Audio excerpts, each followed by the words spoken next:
If you think this layout looks good or even good enough, well, I'm happy you found this channel because that layout sucks like a lot. And in this video, we're going to go from that subpar layout to this one that sucks a bit less.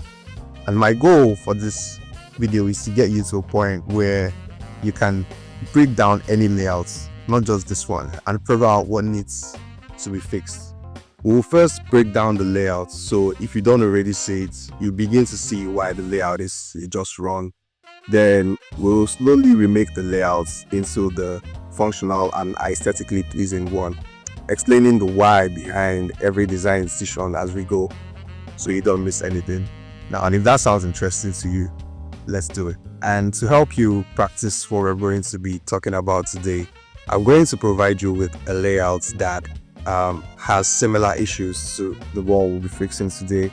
And the goal for you would be to get it to a point where it's working. And if you need any feedback, then I got you covered, because you'll be downloading the layouts from the Discord channel, and when you're done, you can post your results on there, and I'll do my best to give as detailed a feedback as possible. All links would be in the description. Now, I don't know about you, but the first time I saw this layout, I didn't even realize it was a portfolio. Matter of fact, I didn't figure it out until I was halfway into redesigning it. And why is that? It's because this layout fails in something called appropriateness of design. It means that the visual style of the layout does not align with the purpose or user expectation. In simple terms, it just does not look like it should. And a huge part of that in this layout is caused by the color palette. Usually, I wouldn't even think of colors until after the layout looks amazing on just black and white. But here, it is the elephant in the room. Now, watch what happens when I get rid of the colors on this layout. We'll go here and take down the saturation.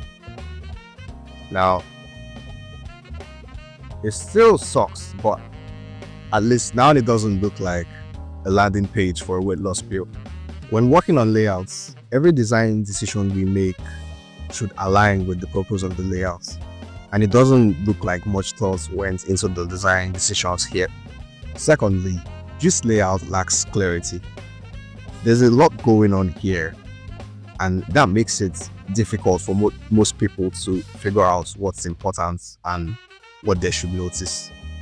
Because contrary to what you may believe, users don't read through your layouts line by line. They skim across it, noticing only what seems to be noteworthy. And if everything on the layout is screaming for their attention, then they will most likely miss the important details and notice the wrong things.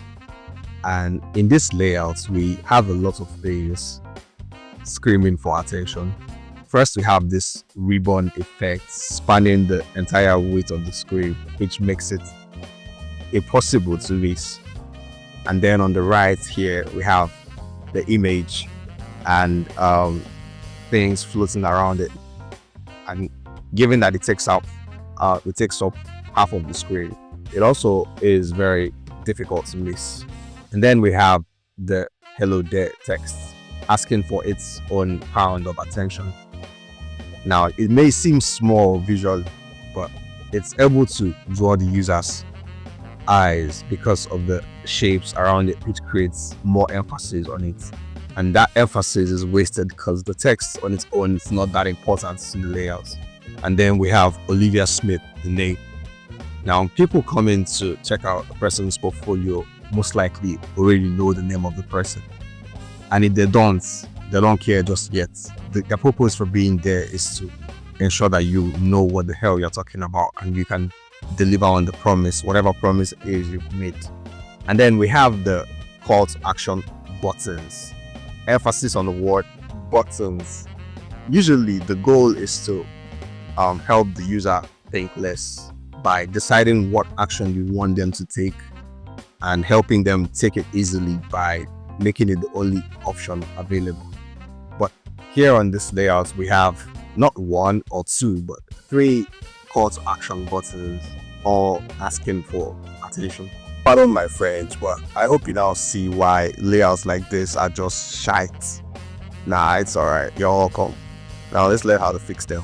When I work on layouts, I first decide what direction I want to take the layout. Do I want to make it modern, Swiss, or futuristic? Because most design projects can be approached in multiple ways. And once I decide what direction, I go hunting for inspiration. And my go-to platform for design inspiration is Pinterest. The goal isn't to replicate the layouts, but to take a piece from multiple layouts and put it together to make my own. And after I have a mental image of what I want to create, I then break the layouts into different components, which I work on one at a time. I often begin with the navbar because it reinforces the direction I chose and helps me stay on track. Now for this layout, I decided to go for an interpolation of Swiss and modern layout design, which is just a fancy way of saying I couldn't decide, so I just started designing. Now, starting with the navbar, I found that the old navbar isn't exactly bad. It was just born to the wrong family. Looking at it as a standalone component, it doesn't look bad. It just was born to the wrong family again. So I decided to tweak it a bit, and I got these components. Let's put them together. First, before that, a couple of settings of setup for the layouts. I have a simple grid on here where it's like a 6-column grid with a margin of 35 pixels from the left and right, and the spacing between each column is like 20 pixels. Yeah. Now that we have that down, we can take the logo. Now we can decide to put the logo can align it to the middle of the layout. Hit alternate H, make sure that's aligned, or we can align it to the left as well. But we need to understand that the position of this logo kind of has some bearing on how the layout is approached moving forward. And having this in the middle here would kind of push me to the direction of having a more centered layout where the text is aligned to the center and everything. But then having it on the left gives me the freedom to decide whether I want to have a centered layout or not. Okay, so here I decided to have this aligned to the left, like so, and then we get the navigation itself. We drag that in here, and now that we have this down, the next thing we need to consider is the hover state and the active state of the menu items here, because right now it looks good visually, but we need to take into account that this is going to be used by people, so we need to find a way to differentiate which item is selected and the ones that are inactive, right? So the basic thing we do here is to take every item here, to take the inactive items and take down the opacity a bit, right? And then for the active item, it's like the opacity stays on 100%. Now this could be enough, but we could do more to differentiate it from the rest of the layout. So I added this shape here to kind of add more emphasis that this is the selected menu item. Then moving on to get the call to action button, have it here aligned to the right of the layout, right? And then you can grab all of these three and hit alternate B to align everything to the center. And then we have to worry about the spacing at the top. I like to take everything, jam them to the top, and then pull it off. That looks good. And if you go ahead and place this, look at this side by side with the old navbar we have, this looks good, but this looks better. Now, moving on to the rest of the layouts, we have to decide what, okay, let's display the rest of the layout here. So we have to decide what information on the layouts is most important. So we can then decide what, in what order we want the user to see that information.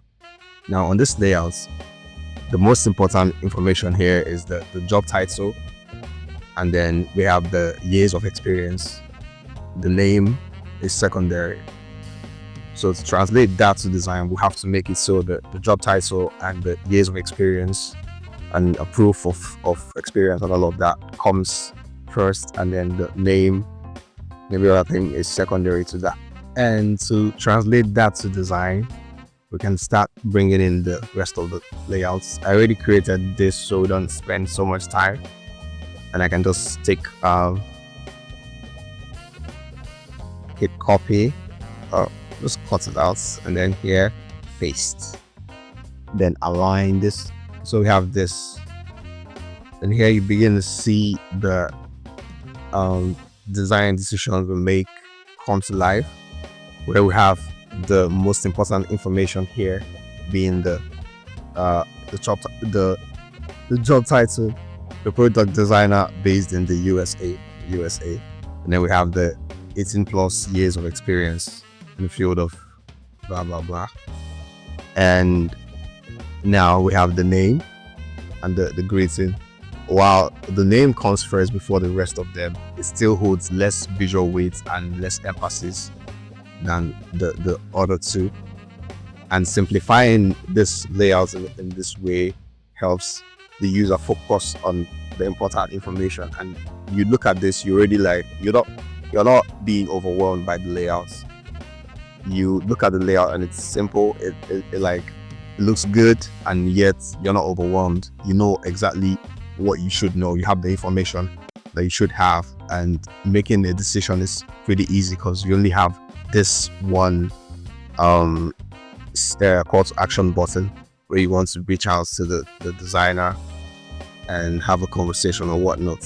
And now we can begin to think about adding colors and images to the layout. And this is a mistake I see most developers and designers do. It's adding to a layout that it isn't working in hopes of that whatever you add to it is going to make the layout work. But that's not how it works. It's like that's going to just add more visual noise, and we don't do that here. Go make that noise somewhere else, right? You see how it worked on this layout. We made sure like every component was working on its own before we decided to like add more things into the components, into the layouts. And so this helps us like troubleshoot the layouts. If it breaks, you already know, okay, this is why I added last, and this is probably what's breaking the layout. So we can then add the image to this layout and push it down. Yeah, this is what we have. Something else we could do is grab this here and give it a color, this background right here, and also do the same for the text. I think that would look nice.